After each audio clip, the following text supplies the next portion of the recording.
El segundo libro de Samuel nos va a hablar de cómo David llega al trono y las cosas que pasan mientras David está en el trono. El libro de Samuel podría dividirse en 5 partes. La primera, el ascenso de David al trono. La segunda, los años de prosperidad de David.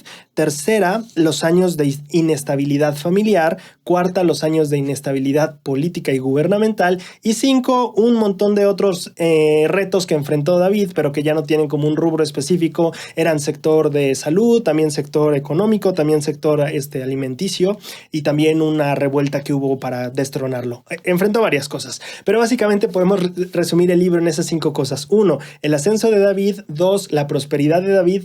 3, la caída o el descenso en cuestión familiar. 4, la parte política, inestabilidad. Y las 5, varias cosas que David también enfrentó. Entonces, la primera parte del ascenso de David y cómo él llega al trono van del capítulo 1 al 4. Si recordamos en qué nos habíamos quedado en el primer libro de Samuel, viene esta parte en la que el libro se acaba con la muerte de Saúl y Jonatán. Saúl era el rey anterior, Jonatán era el hijo de Saúl.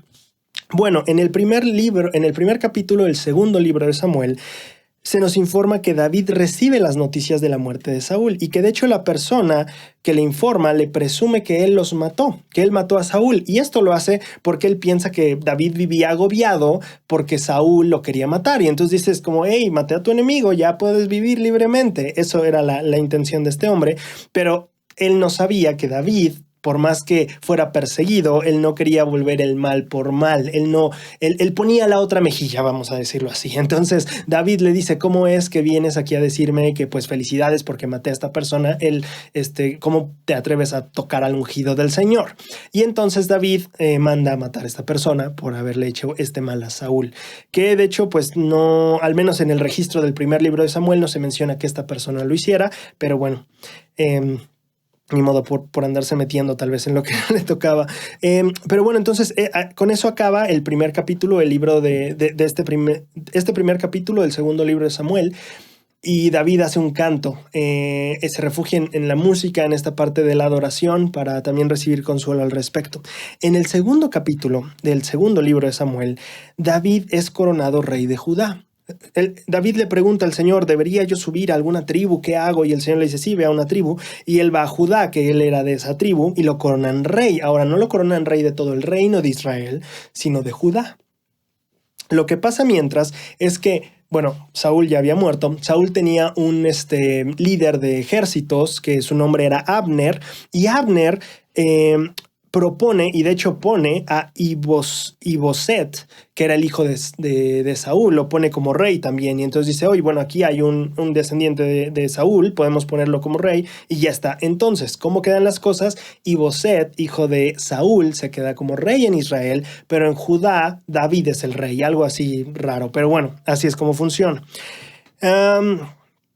Ahora, lo que pasa en ese punto es que Abner sigue siendo el líder o el general del ejército bajo Isboset. Y David también tiene algunos generales ya de toda la gente que lo empezó a seguir desde el libro pasado que aprendimos. Entonces lo que pasa en una de esas es que tienen un enfrentamiento estos líderes. Tiene por su lado Isboset, que es el hijo de Saúl, está con Abner, y Abner se encuentra con otros 3 personajes que van a ser muy importantes. Son 3 hermanos, uno se llama Joab, el otro Abisai y el otro se llama Asael. Estos 3 hermanos eran líderes en los ejércitos de David, ¿ok? Entonces Abner por la parte del hijo de Saúl y estos otros 3 hermanos por la parte de David se encuentran y tienen una lucha. Y lo que pasa en esta lucha es que uno de estos hermanos, de nombre Asael, empieza a perseguir a Abner, el líder de este otro ejército, y Abner le dice, pues ahí le dejamos, ya no me sigas persiguiendo. Y él dice, no, sí te persigo. Y total que al final de cuentas Abner dice, bueno, pues si me vas a seguir persiguiendo, pues aquí quedamos, y lo mata, le entierra. Muy curiosamente, él registra muy bien la Biblia que le entierra su lanza en la quinta costilla, debajo o arriba de la quinta costilla, ya no me acuerdo, en la quinta costilla, y lo mata.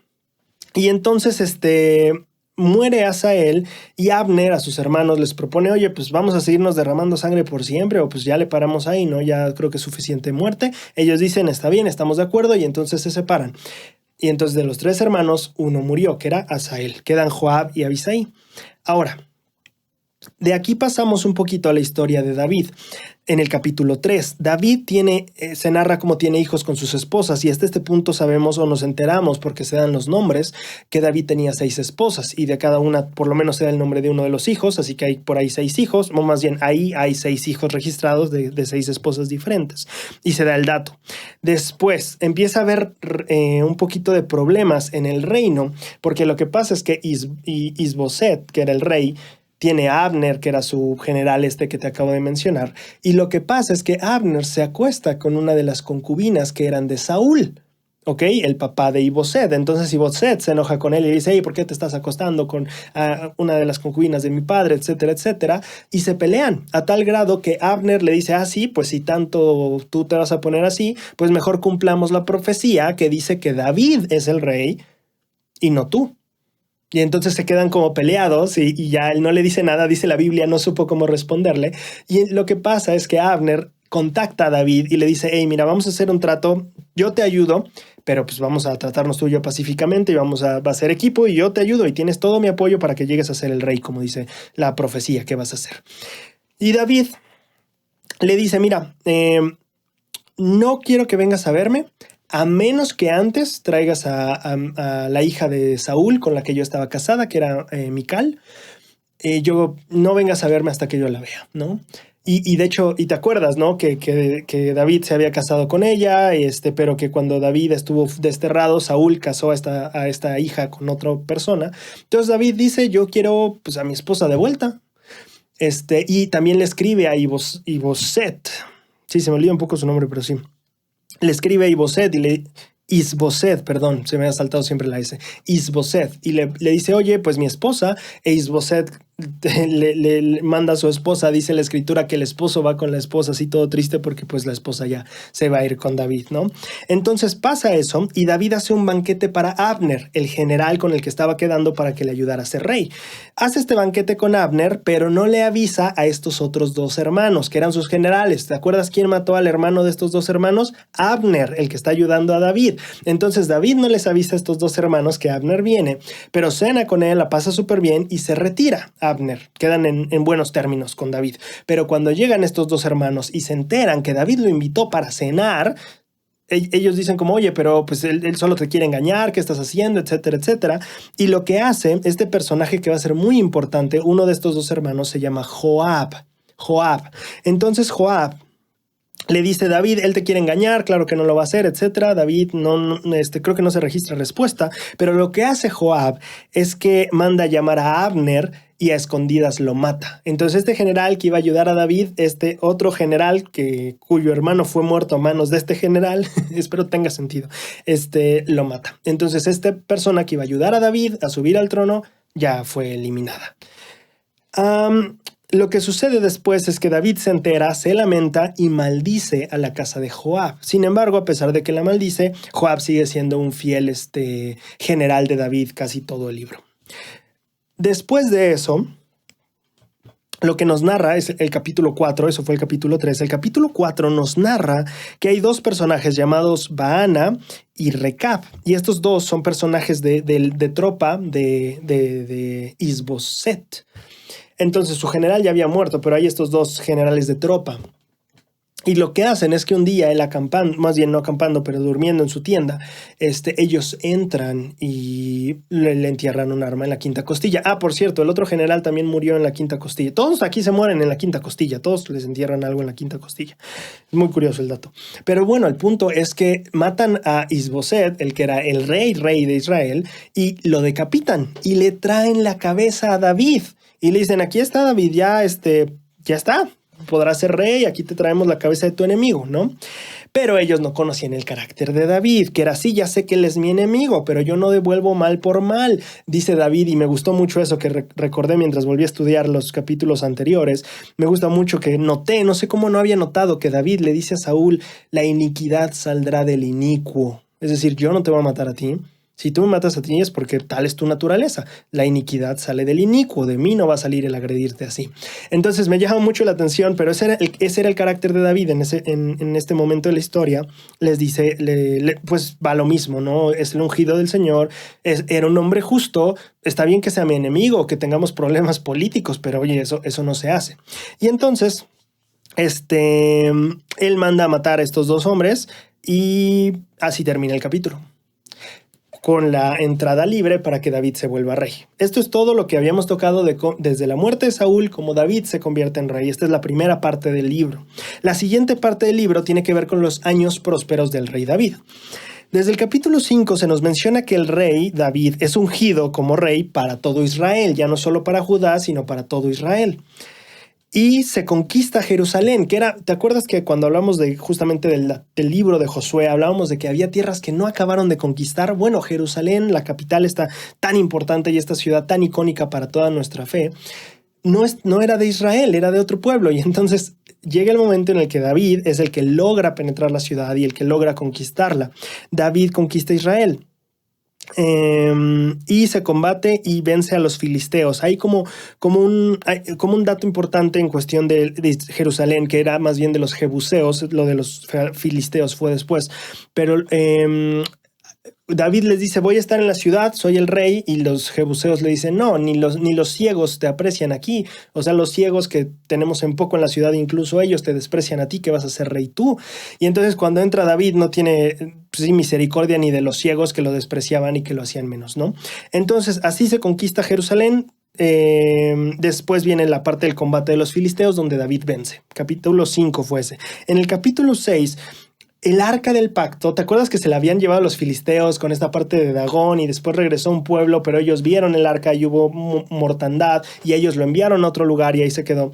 Bueno, ahora David dice: bueno, ya tenemos Jerusalén, traigan el arca. Y entonces traen el arca. Y en el proceso de llevar el arca hay una persona, Usa, que toca el arca y muere en el proceso, ¿no? Entonces David lo que hace es que deja el arca ahí un buen rato en un poblado muy cercano. Ya cuando la gente dice: no, el arca ha bendecido mucho nuestras vidas, David dice: bueno, ahora sí vamos a llevarla otra vez, ¿no? Como diciendo: bueno, ya murió alguien, tal vez aquí le dejamos hasta ahorita y después retomamos. Y entonces cuando ya la gente dice: el arca ha bendecido nuestras vidas, ahora sí vamos a seguir con el camino y tráiganse el arca a la ciudad. Lo que pasa en ese proceso es que dice la escritura que David iba bailando muy feliz enfrente del arca y todos ofrecían sacrificios, bailaban, era un momento de festejo. Por fin habían logrado conquistar esta ciudad tan importante que iba a ser la capital, y estaban en un proceso de expansión, estaban sacando a los enemigos de la tierra y traían el arca del pacto a la ciudad. Entonces estaban como cumpliéndose esas cosas que querían que pasaran. Y entonces iba bailando David. Y cuando termina todo esto, Mical, ¿te acuerdas? La esposa, la que él mandó a traer otra vez, que le habían dado a otro hombre. Mical se molesta con David y le dice, y lo voy a citar exactamente porque no quiero cambiar aquí nada del diálogo. Mical le dice: cuán honrado ha quedado hoy el rey de Israel, descubriéndose hoy delante de las criadas de sus siervos, como se descubre sin decoro un cualquiera. En una de las traducciones que podemos ver también del hebreo, el descubrirse también menciona el quitarse la ropa o desnudarse en cierto sentido. Entonces Mical está reclamando: oye, qué honrado el rey hoy, ¿no? Que se descubrió delante de las criadas y de estas mujeres, como se descubre sin decoro un cualquiera. Y pues en ese mismo tono un poquito áspero, David le responde: fue delante de Jehová quien me eligió a mí en lugar de a tu padre y a todos los de tu casa. Wow, aquí es una pelea marital en las escrituras de esas que no hay casi, ¿verdad? Pero sí, este es más o menos el diálogo, y David acaba diciéndole que es ante Jehová, que no lo está haciendo para las señoras, para las mujeres que estaban ahí, sino porque era para Jehová. Y David acaba diciendo, o al menos la escritura lo traduce así: y aún me haré más vil que esta vez y me rebajaré ante mis propios ojos. Ahí también, si nos vamos a algunas otras traducciones del hebreo, la palabra rebajaré también, otra connotación puede ser me humillaré o seré humilde. Entonces no necesariamente hablaría de que fue la primera interpretación que yo le di, porque dije: si este hombre dice que va a ser vil y se va a rebajar, pues eso es lo que yo interpreto. Pero aquí también dice que me humillaré, ¿no? Hasta el polvo y lo que tenga que hacer. Entonces fue más o menos la discusión que tuvieron. Parece que no quedaron de acuerdo porque la escritura simplemente dice que Mical nunca tuvo hijos de David, ¿no? Entonces, pues no sé, tal vez ya no quedaron muy contentos.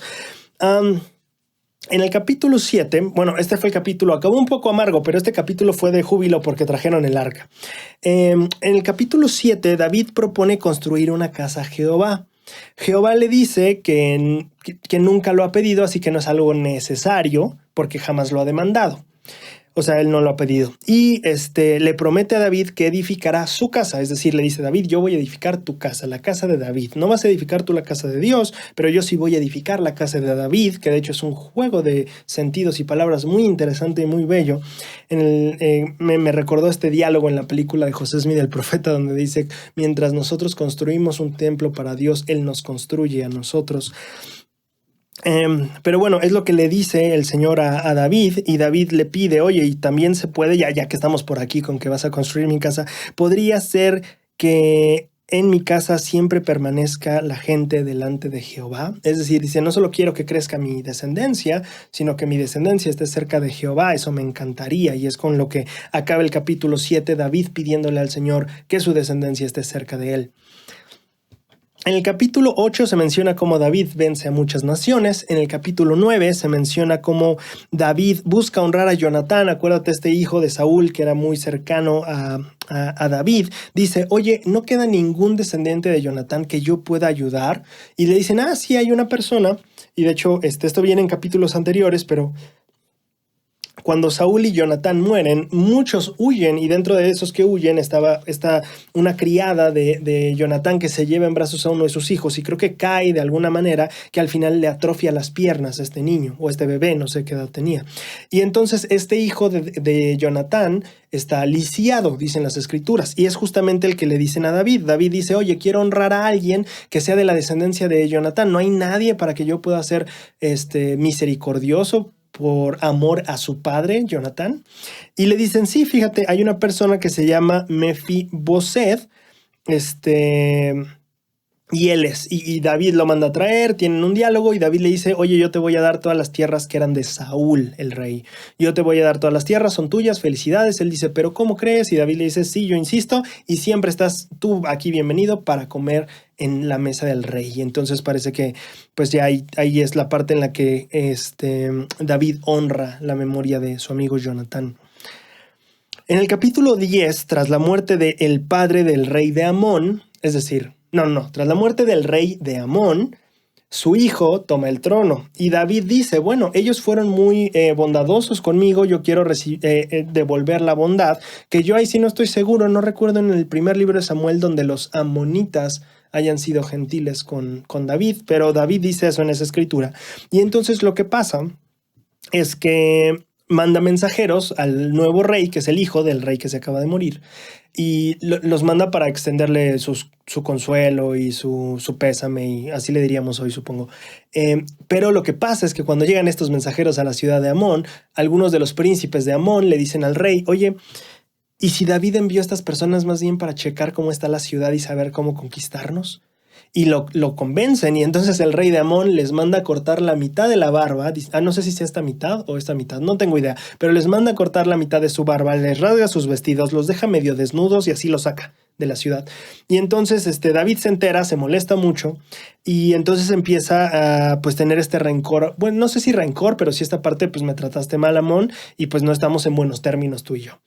Y entonces lo que pasa es que Amón empiezas justamente sospechando que David pues no está muy agradecido y muy bien en términos por lo que acaban de hacer. El rey de Amón empieza a juntar a varios reyes para atacar a David y para poder defenderse de Israel, y entonces se hace una coalición de varios reyes para atacar, y de hecho llega el punto en el que se sienten rodeados, porque también traen a los asirios, y entonces llega el punto en que te acuerdas de estos tres hermanos que eran generales. Bueno, los dos que quedan vivos, ellos tienen que defender un lado y el otro lado del pueblo porque están atacando por los dos lados y se pone bastante reñida la batalla, pero al final los asirios huyen de Israel, y entonces Israel puede apoyar todo en un solo frente de batalla, y empiezan a hacer a todos para atrás, y le ganan a una persona que no puse aquí,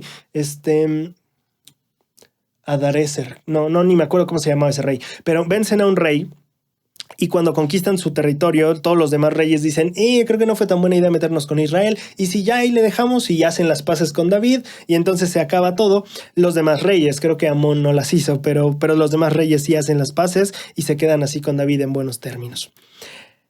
Ahora, ahí es donde vienen, ahí donde fueron o terminan esta parte de los años de éxito, los años prósperos de David, porque aquí vienen un poco de los errores y también un poco de la inestabilidad que David enfrentó después, una que ya no dominó tan fácil y también como a los filisteos y como a los amonitas y como un buen de pueblos que David había enfrentado y había vencido con la ayuda de Jehová y con de cierta manera bastante sencillo, ¿no? Bueno, llega la historia que tú ya conoces, que es la historia de Betsabé. David ve a esta mujer tomando un baño, se le hace una mujer guapísima, y dice, bueno, tráiganme esa mujer guapísima, la conoce, se acuesta con ella y después ella queda embarazada y entonces David dice, ¿ahora qué hago?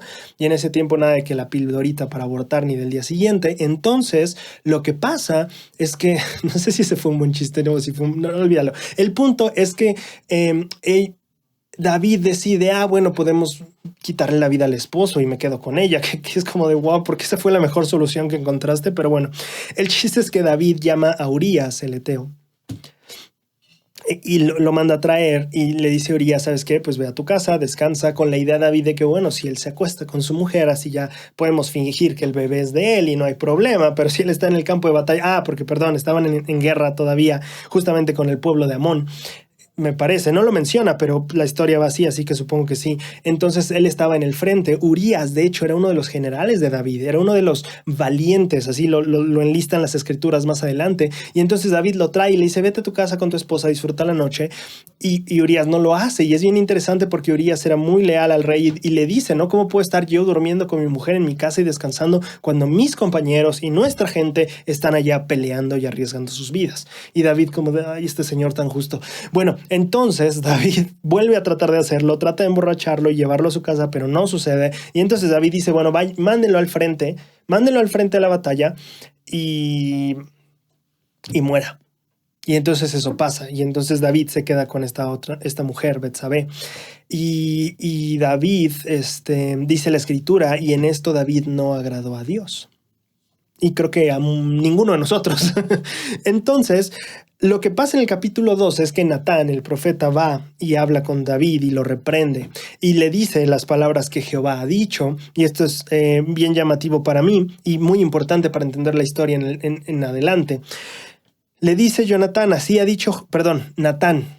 le dice, así ha dicho Jehová, yo haré levantar el mal sobre ti de tu misma casa.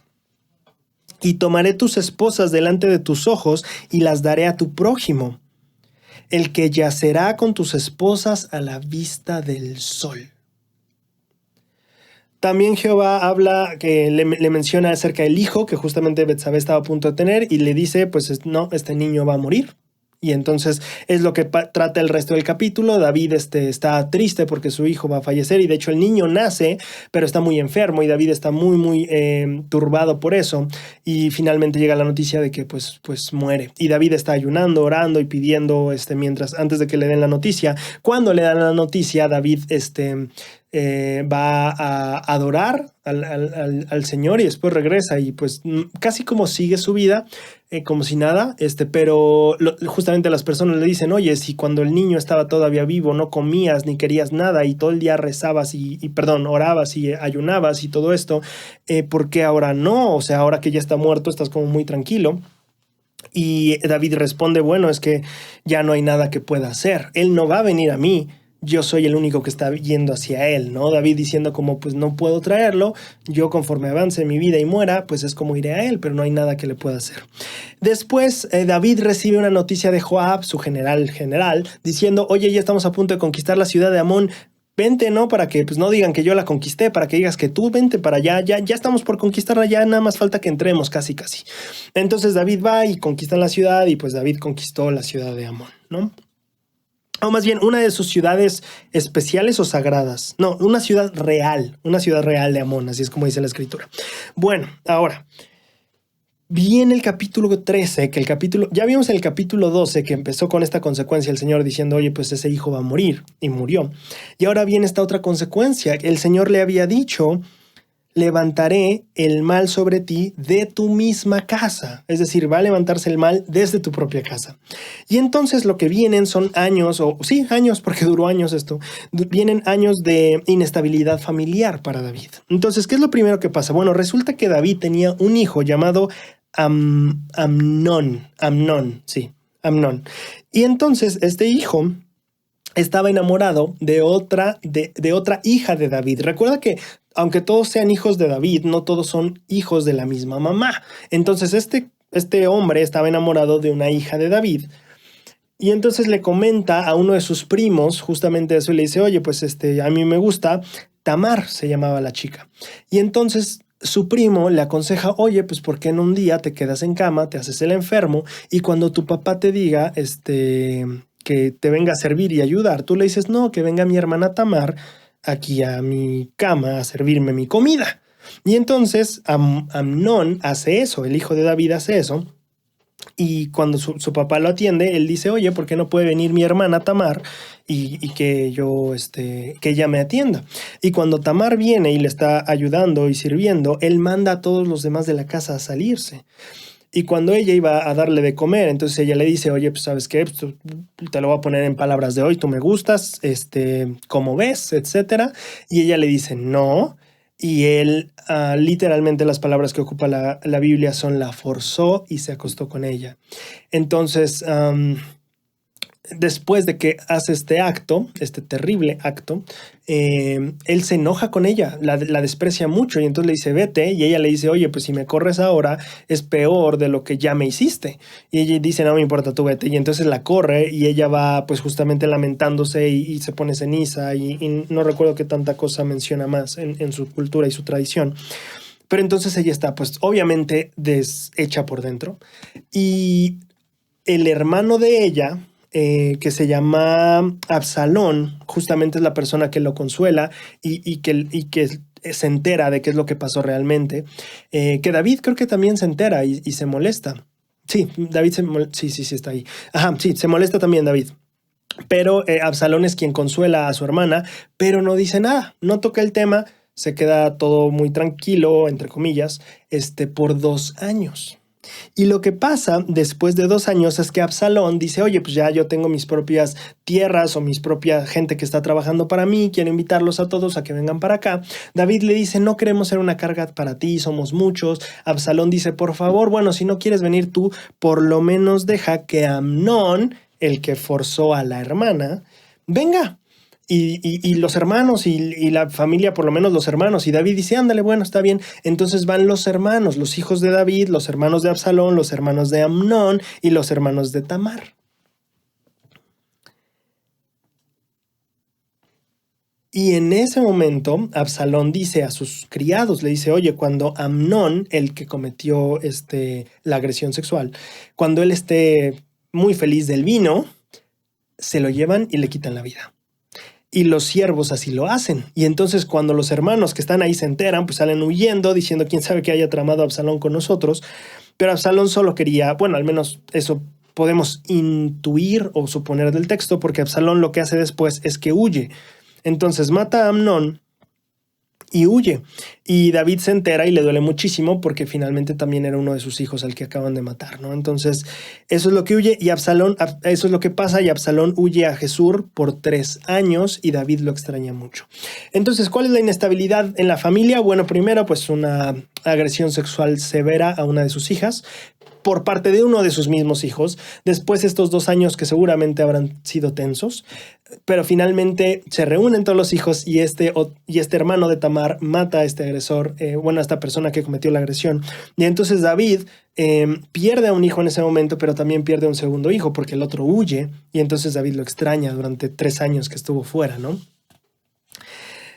Lo que pasa después en el capítulo 14 es que Joab, el general principal de David, contrata a una mujer para ir con David y plantearle un asunto, bueno, según algo de su vida que está triste, en donde esta mujer le dice a David, oye, señor rey, Tengo el caso en el que mi esposo murió y mis dos hijos una vez se pelearon y no los se pudieron detener y uno mató al otro. Ahora mi familia y la gente que me conoce dice que delate a este hijo que queda vivo y lo traiga y que él sufra y por asesino, etcétera, lo que sea. Pero pues es mi hijo y yo no quiero hacerle esto, ¿no? Entonces David al final de cuentas le dice, mira, tú sigue adelante y yo voy a cualquier persona que te diga cualquier cosa, la mandas conmigo, ¿no? O sea, tú mantente en eso, no rechaces a tu hijo, recibe a tu hijo que tienes, ¿no?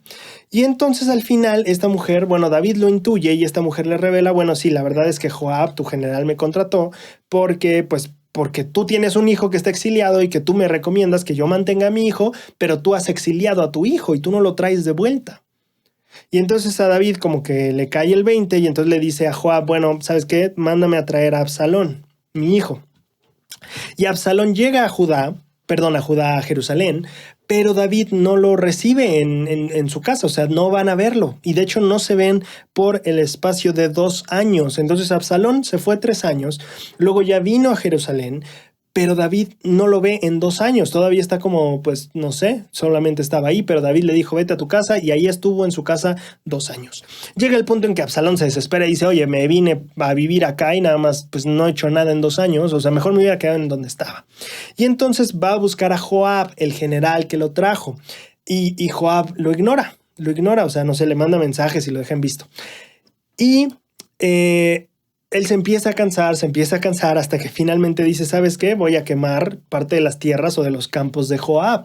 Y como eran muy cercanos, no sé si vecinos, pero cercanos, y queman los campos de Joab, de este general, y el general viene y dice, oye, ¿por qué hiciste esto? Y él dice, pues es que no me pones atención, o sea, es lo que tengo que hacer para que me voltees a ver y me escuches.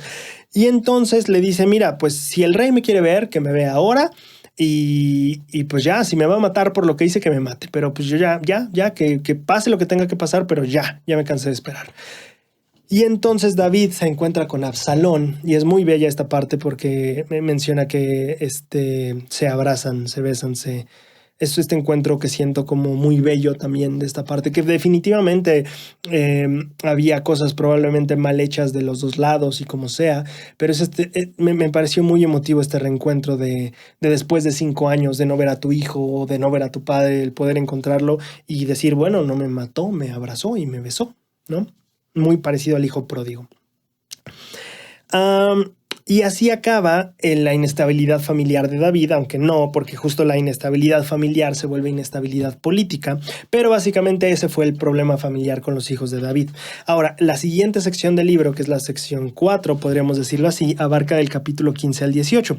Y lo que pasa es que Absalón se queda con David, un buen rato se queda con él, pero después él dice, oye, pues yo, no, porque ya me acordé. Lo que pasa es que Absalón empieza a impartir justicia en Israel. Entonces, ¿qué pasa? Se pone en la entrada de la ciudad o no me acuerdo de dónde, y cuando la gente está buscando justicia, él dice, oye, pues ¿quién te va a poder atender? No hay quien te atienda con el rey, pues yo te ayudo. Y entonces se pone a ayudarle a la gente. Y la gente lo empieza a apreciar muchísimo. Y entonces cuando vienen a alabarlo por la ayuda que les está dando para arreglar sus asuntos, Absalón es como, no me alabes. Y los abrazaba y los besaba. Y entonces Absalón empezó a tener una relación muy estrecha con la gente. Muy, muy cercana con la gente. Lo cual tiene sus pros, pero en este caso también se ocupó mucho en contra de David y del reino. Entonces, ¿qué es lo que pasa? Pasan 4 años, ¿ok? Ya regresó después de 5 años de estar lejos. Regresa Absalón, se encuentra con David, se empieza a ganar el pueblo y después de 4 años de haberse ganado al pueblo, le dice Absalón a su papá, David, oye, ¿sabes qué? Cuando yo estaba exiliado, yo le dije a Jehová, yo hice una promesa con él y le dije, si tú me haces volver a casa, yo te serviré por siempre. Y entonces le dice, pues ya es tiempo, o sea, ya estuve aquí 4 años, disfruté bastante de volver a casa, ya me toca cumplir mi promesa. Y entonces David le dice, bueno, ve, y entonces se va a Hebrón, o bueno, es lo que le pide el permiso para ir a Hebrón, quién sabe dónde se fue, porque lo que empieza a pasar es que esta distancia, Absalón, o el haberse ido de casa de su papá, Absalón lo empieza a ocupar para hacer una conspiración en contra de su papá y del reino, ¿ok? Para él ser el rey. Y entonces Absalón comienza una conspiración en donde también incluye a Aitofel. Aitofel es un consejero o el consejero de David. Y entonces lo que pasa es que cuando David se entera ya la revolución o el golpe de estado ya estaba bastante fuerte, la conspiración ya estaba muy bien asentada y entonces David huye con su gente. Y mientras está huyendo, deja en la casa a 10 concubinas para que se hagan cargo de la casa. Le dice, bueno, nosotros ya nos vamos, pero ustedes se quedan a cuidar que la casa esté bien. Y en el proceso de que David huye, se encuentra varias personas que le ayudan mucho, gente que lo recuerda muy bien de cosas que lo ayudó antes o gente que tenía amigos y buenas relaciones. Y entre ellos está Itai, que era de Gat, de donde era Goliat y donde David estuvo viviendo un tiempo. Y también encuentra justamente a 2 sacerdotes que son Sadoc y Abiatar. Y Abiatar, acuérdate que es el hijo del sacerdote que Saúl mató por darle la espada y alimento a David. Entonces el hijo de esa persona que es Abiatar y otro sacerdote llamado Sadoc vienen a David y le dicen, pues vamos contigo. Y David le dice, no, ustedes regrésense y regrésense con sus hijos, Ahimaaz y Jonatán. Y ustedes mejor, o sea, el pueblo necesita sacerdotes. A ustedes no les va a hacer nada, es a mí el que quiere. Vayan ustedes, y si su lealtad es hacia mí, entonces ustedes van a ser mis informantes de qué pasa en el reino. Ellos dicen, ok, perfecto, y se regresan. Entonces los 4 sacerdotes. Y en eso David también encuentra otra persona llamada Usai.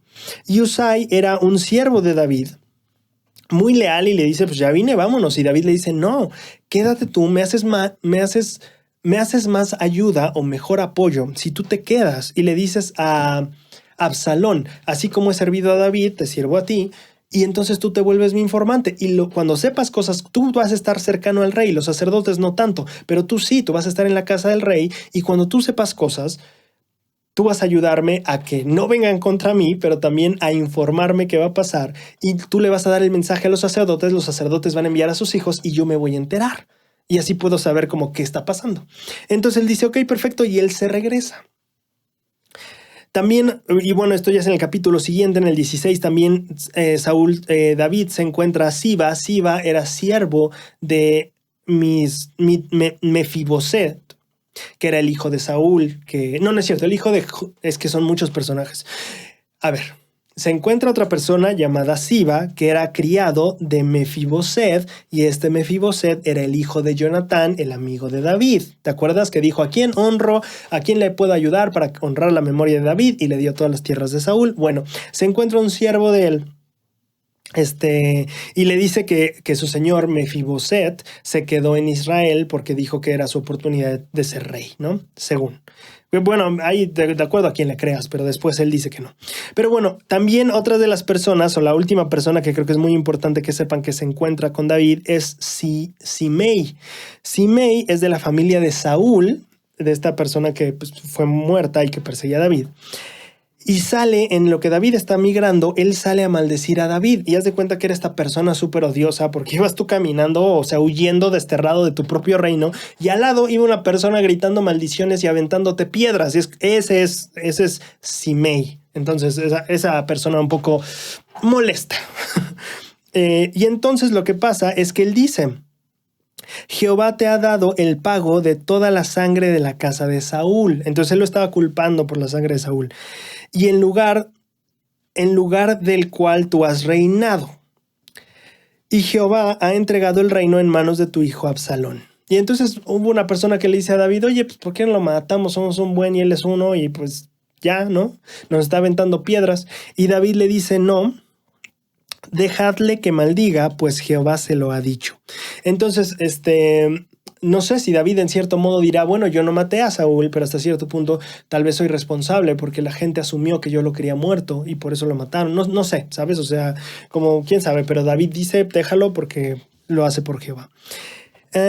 Mientras tanto, Absalón, el hijo de David, entra a la ciudad de Jerusalén y su consejero, el consejero que era antes de David, Aitofel, le aconseja al nuevo rey Absalón, que es el hijo de David, y le dice, oye, ¿por qué no te acuestas con las concubinas de tu papá? Y entonces le parece excelente idea a Absalón y lo hacen en una terraza, en una tienda donde todo Israel sabe que, bueno, dice ante todos los ojos de Israel, dice la escritura, y se acuesta con las concubinas de su padre, cumpliendo así la escritura que Jehová le había dicho a David, tomaré a tus esposas y se las daré a otro hombre y este otro hombre se acostará a plena luz del sol frente a Israel con ellas, ¿no? Y al final esa es como la manera en la que se cumple eso. Bueno, aquí viene el conflicto, cómo se empieza a resolver. Resulta que Ahitofel, el consejero del nuevo rey, le dice, y que era antes de David, le dice, oye, ¿por qué no vamos si yo voy a atacar a David justo hoy y lo acabo y se acabaron nuestros problemas? Y dicen, ok, perfecto, pero ¿qué tal si le preguntamos a esta otra persona? A Husai. Husai era el que era siervo de David, que David le dijo, no, mejor tú quédate con el nuevo rey y tú sé su siervo, pero tú me informas y ves que no me maten.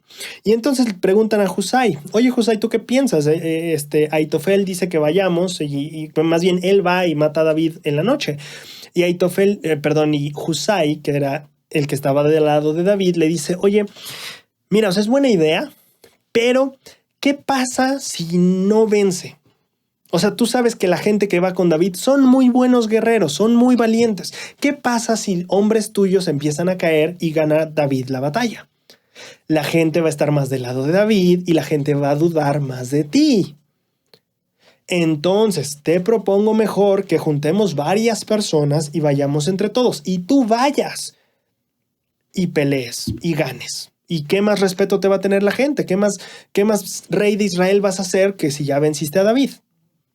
Y entonces el Absalón, el hijo de David, dice, tienes razón, me encanta, vamos a hacer eso. Bueno, mientras tanto, dos cosas que logró Husai por ahí, porque tú dices, oye, pues al final lo mandó a matar también. No, bueno, sí, pero no. Uno es que Husai logra comprarle tiempo a David porque ellos iban a ir esa noche y él le dice, no, mejor junta a todos y después ya van. Entonces le compra tiempo a David y por otro lado hace que Absalón salga a la batalla. De manera que también puede ser herido y pues David puede regresar a ser el rey, ¿cierto? Entonces Husai, no lleva acento. Husai le informa a los sacerdotes envían a sus hijos y los hijos llegan a David y le informan. Y bueno, unos detallitos por ahí entre la historia, pero que no siento que son relevantes. Y entonces David se entera. Y mientras está esperando la batalla, algo que pasa es que Ahitofel, el consejero del rey, se quita la vida porque no se siguió su consejo, es lo que dice. Supongo que si eres un consejero y no sirvió tu consejo, pues sí, supongo que tienes un gran golpe de identidad. Pero bueno, entonces él se quita la vida porque no se siguió su consejo. Y lo que pasa es que Absalón llama como jefe de ejército a alguien llamado Amasa, que también va a tener un rol relativamente importante más adelante.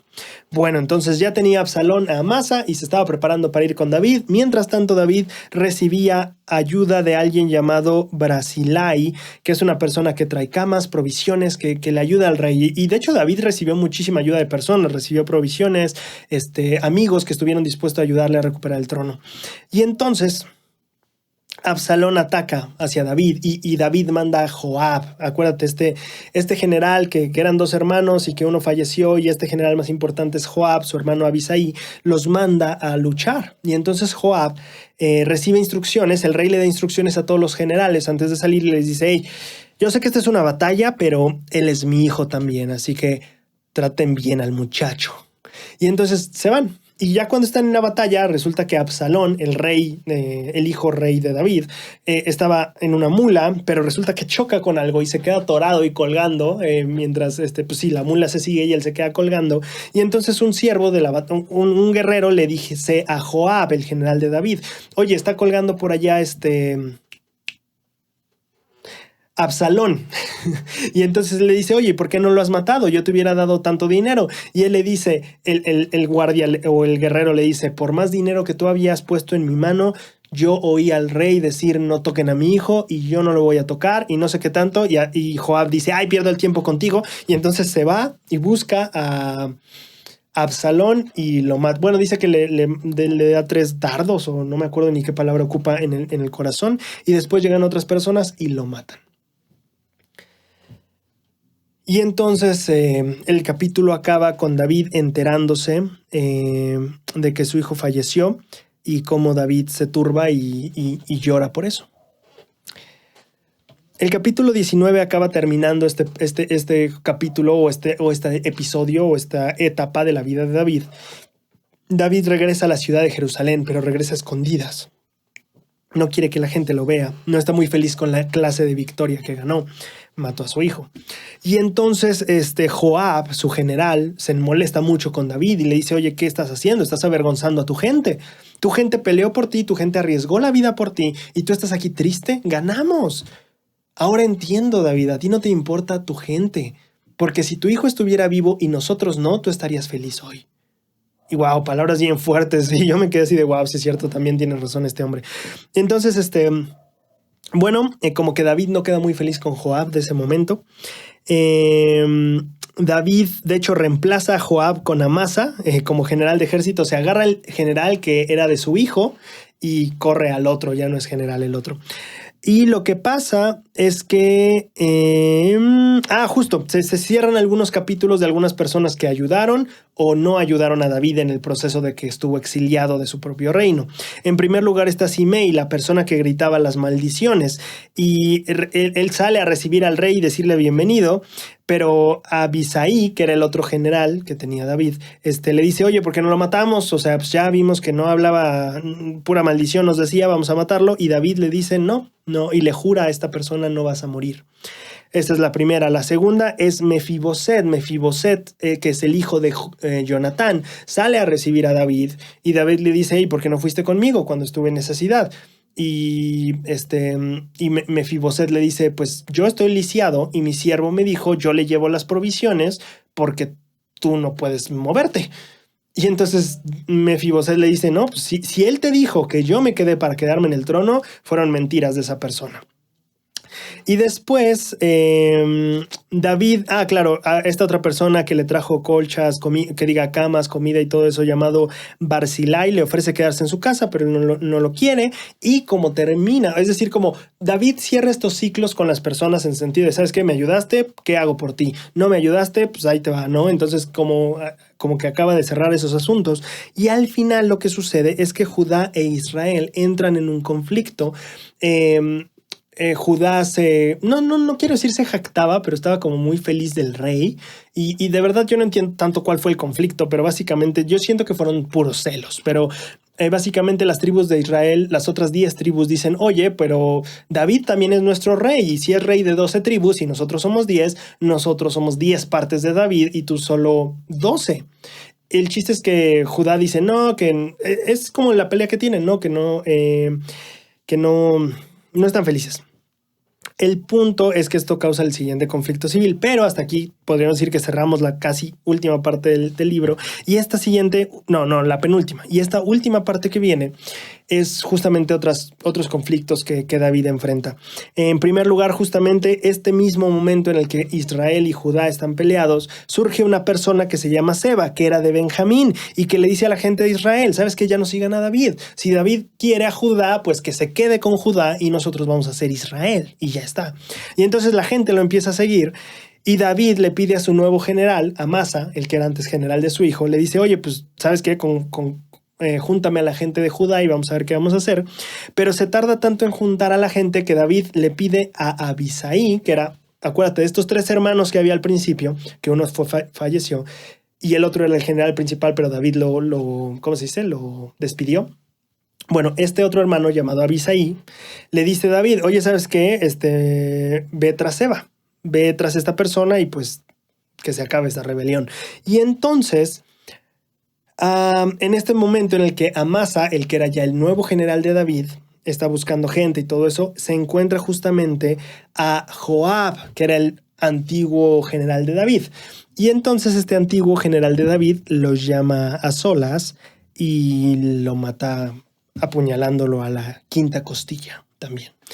Y mata a Amasa y David se queda sin jefe general del ejército. Pero lo que sí hace Joab es que sigue la misión que le había dado David a su hermano Abisai de ir y aplacar a este nuevo rebelde llamado Seba, o este nuevo líder del movimiento de Israel, ¿no?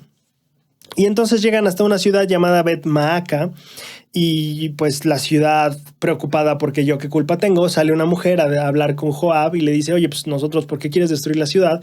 Y Joab le dice, no es que quiera destruir la ciudad, es que pues aquí adentro está este cuate que pues quiere quitar a mi rey y no podemos dejar que se siga levantando. Y entonces esta mujer sabia, que era muy buena negociando, le dice, oye, entonces si el problema es si yo te traigo a esta persona, tú te vas de la ciudad. Y él dijo, sí, si me traes a esta persona, nos vamos de la ciudad.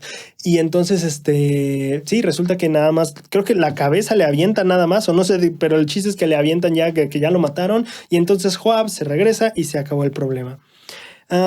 Después hay otros dos conflictos que enfrenta David. Uno es que hay hambre, hay una hambruna en la ciudad. Este es el capítulo 21. Y cuando David pregunta a Jehová por qué, Jehová responde en la escritura, es por causa de Saúl, porque mató a los gaboanitas. Sí, gaboanitas. Y si tú te acuerdas, cuando vimos el libro de Josué, hubo unas personas que se acercaron a Josué diciendo, yo soy extranjero, mira qué pobre vestido traigo, ve mis zapatos como vienen, ve cómo mi pan ya está duro, ve, hagamos paz tú y yo soy extranjero. Y Josué les promete paz, pero él no sabía que eran los gaboanitas, justamente gente que vivía ahí. Entonces Josué hace ese convenio con ellos de no lastimarlos. Convenio con el que Jehová no estaba tan feliz, ¿no? O que no estuvo tan de acuerdo porque él dijo, hey, no hagas convenio con esta gente, pero bueno, Josué no sabía, ¿no? Pero bueno, el punto es que ahora esta hambruna que viene a David es porque Saúl rompió ese convenio que había hecho Josué con esta gente y los atacó. Y entonces David hace llamar a algunas personas importantes de ese lugar y le dice, oye, pues, ¿qué quieres que haga? ¿Qué puedo hacer para pagarte? Y ellos dicen, no, pues no queremos dinero, no queremos sacrificios, no queremos, etcétera, etcétera. Y David les dice, por favor, en serio. Y ellos dicen, bueno, danos a 7 de los hijos de Saúl para que los matemos. Y es como de, lo bueno es que no querías matar a gente, pero luego pediste 7 hijos. Bueno, el punto es que estas personas, David les da, capítulo aquí está, David les da a 2 hijos de Rispa, y Rispa era esposa de Saúl, entonces eran 2 hijos de Saúl, pero luego le da 2 hijos de Mical, la hija de Saúl, la que era su esposa, lo cual está bien fuerte porque, uno no creo que hayan sido sus propios hijos, igual eran hijos del otro esposo que tuvo, pero sí, al final da 2 hijos que sí eran hijos de Saúl, y 5 hijos que eran hijos de su esposa. O no sé si seguían juntos en este punto, la verdad es que ya no se vuelve a mencionar esta mujer después del pleito que tuvieron por el baile de David, pero esos son los hijos que se entregan y los gaboanitas los cuelgan y se acaba la hambruna, dice la escritura. Para terminar este capítulo, hay más guerras y varias veces los hijos de Goliat, en las guerras con los filisteos, los hijos de Goliat tratan de matar a David o simplemente son parte de la batalla y mueren 4 hijos de Goliat. En esas peleas se describe quiénes fueron, quién los mató y cómo eran hijos del gigante de Gat. Llegando a los últimos 3 capítulos, David hace un cántico en el capítulo 22 y este capítulo es más bien como dice la escritura que es cuando David fue librado de Saúl, entonces realmente no sabemos en qué momento de la historia fue eso. Entonces es un cántico, es muy bonito. De hecho, si tú no estás tan interesado en leer todas estas historias, igual y el cántico, el capítulo 22, yo creo que sí sería algo interesante porque es más como la fe y la devoción que David le canta a Jehová. Entonces creo que es un capítulo de los relevantes en cuestión espiritual, ¿no? Respiré muy rápido. En el capítulo 23 se dice que son las últimas palabras de David. Y se enlista también a los valientes que tuvo David, a los líderes de sus ejércitos también, etc. Entonces justamente ahí viene el nombre de Urías, el eteo. Y en eso termina ese capítulo. Y el capítulo 24, que ya es el último, se menciona que David hace un censo, que es muy raro porque se menciona que hizo un pecado. David dice que hizo un pecado. Yo no acabé de entender. Por ahí el manual de instituto menciona como que David quería ver si hacía una pelea o algo así, pero yo no acabé de entender cuál era el problema. El punto es que el capítulo lo que dice es que David manda a hacer un censo y una vez que está el censo él se da cuenta que ha pecado y entonces pide perdón, pero viene el profeta, no puse quién vino a hablar con él, pero viene un profeta y habla con él y le dice, bueno, a ver, tienes 3 opciones, David, de las cuales tú puedes escoger por el mal que hiciste. 1, 7 años de hambruna. 2, 3 meses en las que en batalla tú pierdas todos esos 3 meses. O 3 días de peste. ¿Qué prefieres? 7 años de hambruna, 3 meses de perder batallas o 3 días de plaga o peste. Y David escoge la peste. Sin embargo, se lleva como 70,000 personas la peste, o sea, 3 días fueron brutales. O sea, si tú crees que lo del COVID fue duro, bueno, no sé, tendríamos que comparar porcentajes. Pero bueno, fue muy devastador. 70,000 personas en 3 días. Y entonces lo que sucede es que al final del capítulo nada más se menciona que ya la plaga se detiene, pero menciona 3 como motivos o razones por las que se detiene, así que ahí es un poquito confuso el decir tal vez cuál fue. La primera que menciona es porque simplemente se cumplió el plazo de los 3 días y Jehová dijo, pues ya está, dijimos 3 días y 3 días. La otra menciona que Jehová, mientras el ángel estaba regando esta peste, Jehová se arrepiente de haber mandado este mal. La traducción de José Smith dice más bien que el pueblo se arrepiente y entonces Jehová dice, ya para la peste, ya se arrepintieron. Esa es la segunda. Y la tercera dice que Gad, ahí está el profeta, Gad. Y dice que Gad le dijo a David, oye, ve y haz un altar. Y entonces David va y hace un altar, ofrece sacrificios y entonces la plaga se acaba. Que de hecho, como no lo voy a tocar en los puntos que vamos a hacer, creo que es muy buen final esta lección de David, porque en este momento en el que él hace un altar, va a cierto lugar y le dice a una persona, hey, pues ¿cuánto vamos a hacer un altar aquí por lo de la plaga? Y la persona le dice, bueno, pues aquí está, señor, aquí hay leña, allá hay animales, agarra tú lo que quieras. Y David le dice, no, ¿cuánto es por el animal? ¿Cuánto es por este otro? ¿Cuánto es por esto? Y él le dice, pero señor, es para Jehová y tú eres el rey, tú agarra lo que sea. Y David le dice, no voy a hacer a Jehová un sacrificio que a mí no me cueste. Y entonces le vende las cosas, David hace el sacrificio y se acaba la plaga, la peste. Entonces creo que es una excelente manera de cerrar este capítulo con esta enseñanza interesante, sacrificios que cuestan. David dice, sí puedo ofrendar esto, pero el sacrificio con el que vengo a Jehová hoy, yo no voy a hacer un sacrificio si no me cuesta. El sacrificio justamente es eso, de desprenderte de algo. Y si no te desprendes de algo, entonces no es sacrificio. Yo no voy a hacer un sacrificio que no me cueste. Y ese es el final del segundo libro de Samuel.